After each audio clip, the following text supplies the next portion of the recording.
I'm back, and in the comfort of this studio, it's hard to imagine I was ever away.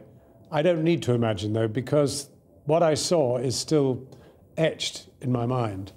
What I never knew is what I know now, which is that those people who live in Gaza are mainly, but unbelievably young. The average age is 17. That means that about 250,000 are under 10. And you know, if you know any 10-year-olds, 7-year-olds, 5-year-olds, 4-year-olds, the idea in the looseness of a war zone that you can control your children, that they won't be somewhere where they can be hit, is, you know, beyond any kind of imagination. You can't hope to control that. So that in a very densely packed urban area, if you decide to throw missiles, shells, and the rest, then undoubtedly you will kill children. And that is what they're doing. There was one specific moment that stood out above all others, and that was penetrating the 3rd floor of the Shiva Hospital, one of 2 floors dedicated to children. That's where I met Maha, terribly crippled by shrapnel that had penetrated her spine.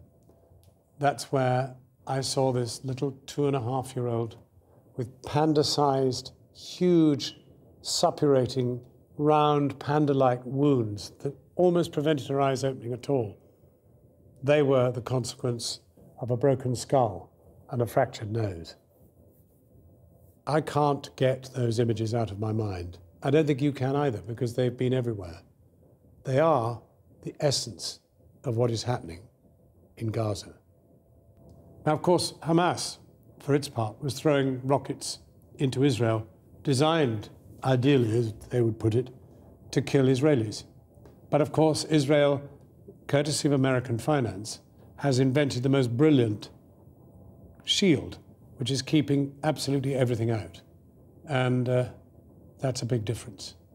The suffering is amongst the ground troops, mainly 20-year-olds, who go in and get killed. So when I last spoke to the Norwegian doctor who is one of those dealing with the consequences of this bombing, I asked him how many children have been wounded. They've registered 1,310. How many children dead? 166. But that number is growing all the time. That is what makes this something that every one of us has to confront. We have to know that in some way we actually share some responsibility for those deaths, because for us it is no priority whatever to stop it. Our United Nations, our government, our world is not that interested.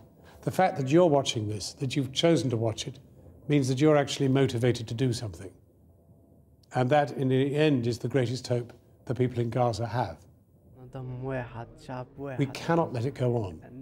If our reporting is worth anything, if your preparedness to listen and watch and read is anything to go by, together we can make a difference.